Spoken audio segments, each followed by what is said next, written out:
Good to see you this Saturday evening. It is now 5 p.m. I'm here to bring you the latest forecast for the next several days, where it is just going to be very busy. And starting out with tonight, as we've seen earlier and throughout the day, these scattered showers continuing to bring in heavy rain at times. Most of us are dry for now, but there are still some kind of lingering over toward our west, toward the foothills and the mountains. If you have outdoor plans tonight, make sure you have an indoor plan B for any of these showers that could materialize over your neighborhood into the next couple of hours before we start to dry out later tonight and actually into the day on Sunday. We're trending just a little bit drier, so just make sure you have the rain gear ready to go over the next couple of hours.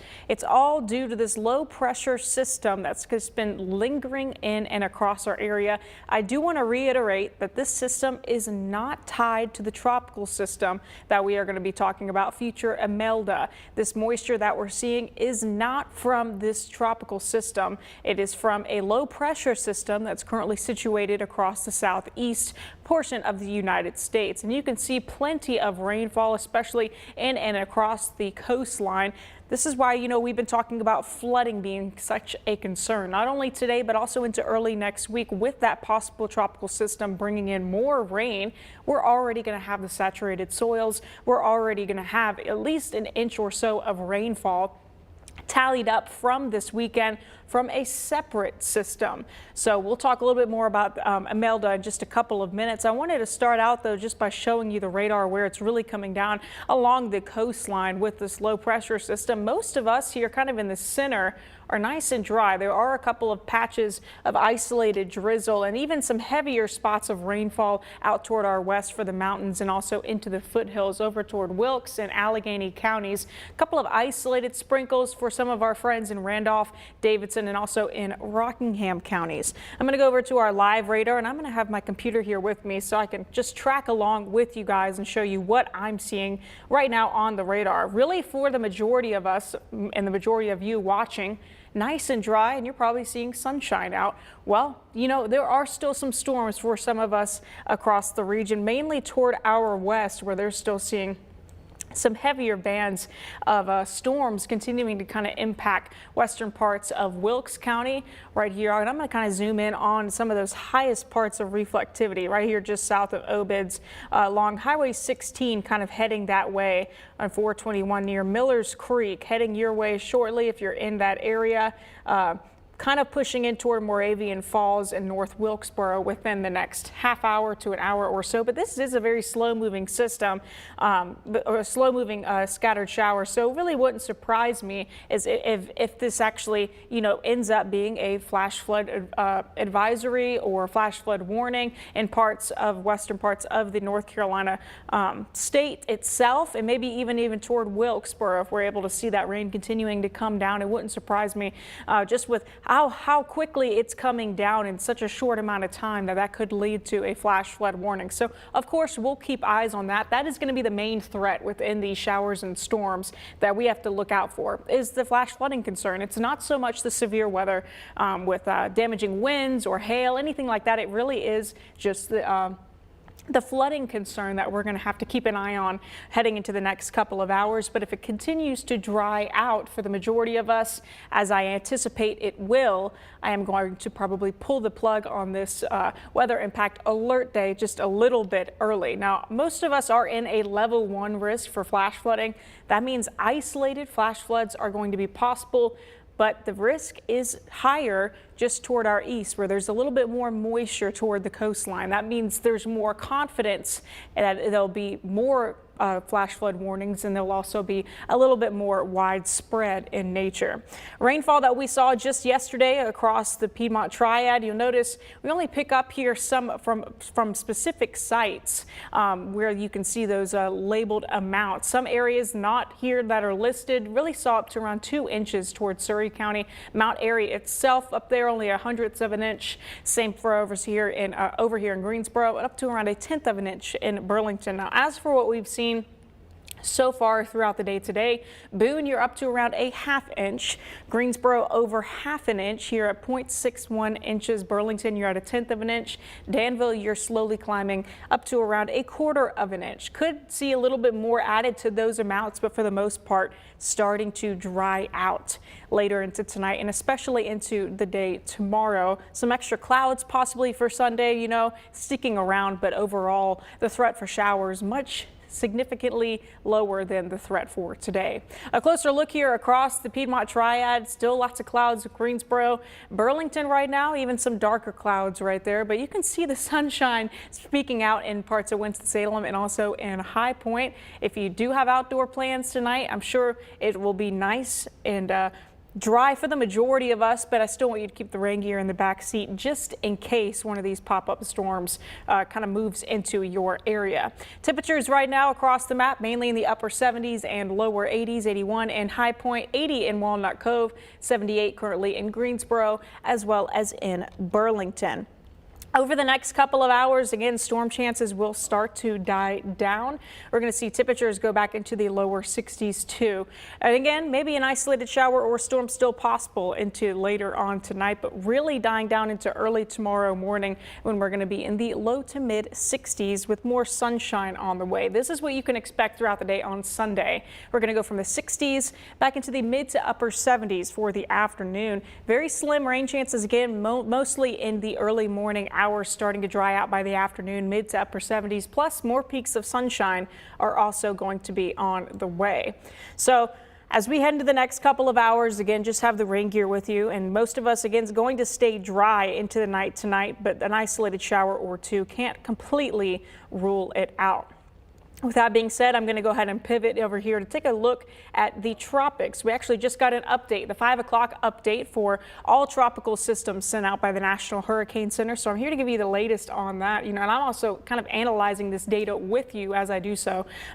So if you see me kind of looking at my computer, that is that's kind of what I'm doing. So I'm looking at tropical Depression 9, of course, that we've been tracking over the last couple of days, likely going to be Tropical Storm Imelda within the next 24 hours or so. And I also want to point your attention over here to this absolute monster of a storm. This is Humberto. Humberto just reached Category 5 strength with sustained winds at around 160 miles per hour. I'm pointing that out because, one, it's fun too as a meteorologist, and I love the science, but number two, it also is having an influence on this storm over here, Tropical Depression 9. It's not really able to get as organized over the last 24 hours or so due to the fact that it has such a strong storm within its vicinity. So that's part of the reason why it's been unable to form, moving slowly, trying to develop. And of course, we still think it will, but of course, we do think that Humberto has an influence on it currently. Tropical Depression 9, some stats here. Winds are sustained at around 35 miles per hour, but you'll notice, very unlike Humberto, there's really no center defined point within this storm. It's currently lingering near Cuba versus, here's a look at Humberto. You can see just how powerful of a storm this is just by how well defined that eye is and how it has been over the last several hours. Since earlier on this morning, this actually went through an eye wall replacement cycle. What is that? Well, these storms that are super powerful, they can't sustain themselves for that long. So when they start to redevelop, and still kind of picking up those elements that it needs with the moisture and of course those nice water temperatures that it needs. The fuel to the storm just adds to the fire, and you can see that redeveloping just in the last couple of hours. Lots of heavy rain. This is a very massive, intense storm currently brewing out in the Atlantic, and no doubt is playing an influence right now on tropical system Imelda, future Imelda, I should say. Hurricane Humberto, again, not going to be a threat to us and likely going to maintain major hurricane status over the next couple of days. But you'll notice it's going to kind of move over here just toward the west of Bermuda before pushing northeast over into Wednesday and Thursday. But this, of course, is going to influence the track of future Imelda. So we'll talk about that in just a moment. But first, I want to show you Tropical Depression 9, future Imelda's latest track that just came out within the last 10 minutes. It is very similar to what we had just earlier on this morning. And I'm going to kind of zoom in for you as it takes this system out east and out to sea after stalling along the southeast coast. And something I really want to kind of harp on with you all is this cone here. If you think that you're not, if you think you see this cone, you're not in the cone, and you think, oh, I'm in the clear. That is wrong.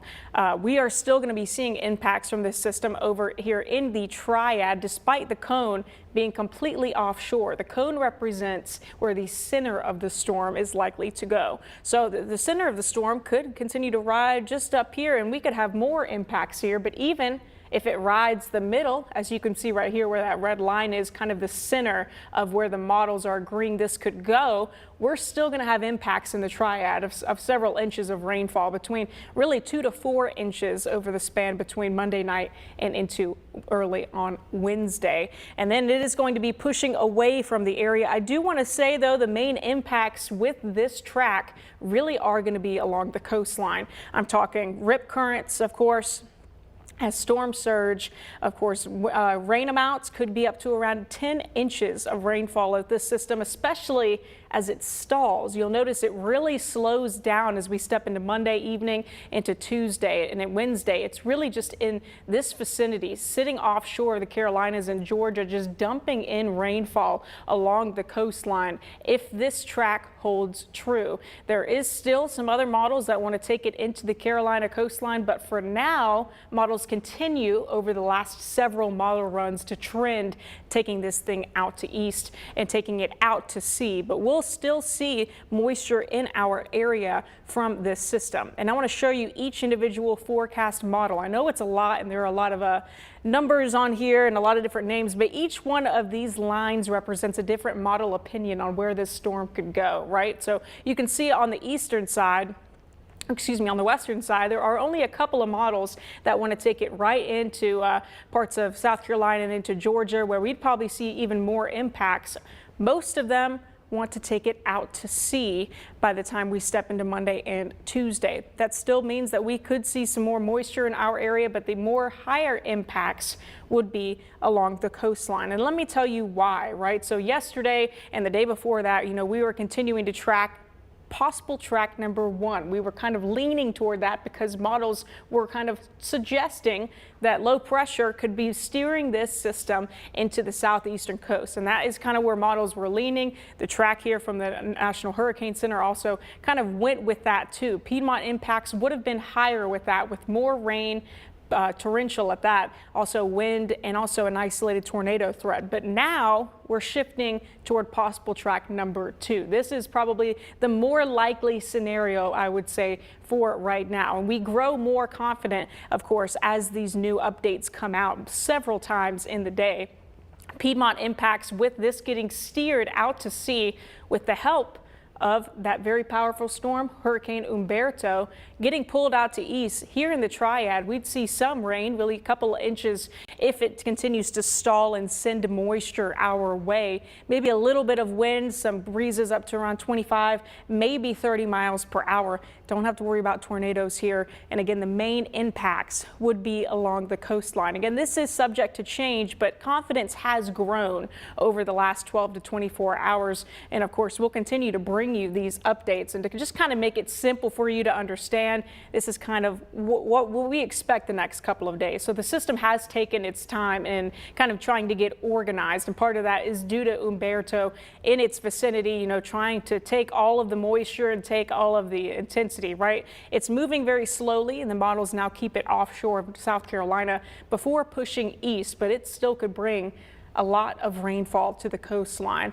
of the Carolinas, especially as it is expected to be a tropical storm, if not a powerful tropical storm, if not a hurricane, as it lingers offshore of the Carolinas. So what I need you to do, make sure you're still paying attention to the forecast. We're not completely out of the clear. Flooding is still going to be a concern for North Carolina as we step into Monday, Tuesday, and Wednesday. The good news is we're only really expecting up to around 3-4 inches at best, which I know is a lot in a very short amount of time, but relative to the coastline where they could receive up to around 10 inches, not nearly as bad as it definitely could have been across our area. And I'm going to end it with you guys with a look at our 7-day forecast. Of course, we still have alert days heading into Monday night through Tuesday and into Wednesday. We want to give you the early heads up, and if any changes to the forecast occur, we're going to be the first to let you know, of course. We'll update the timing, we'll update everything that you need to know on air and of course online as well. We are going to be drier heading into the later end of the work week behind this system, upper 60s and lower 70s too, so pretty cool into the weekend.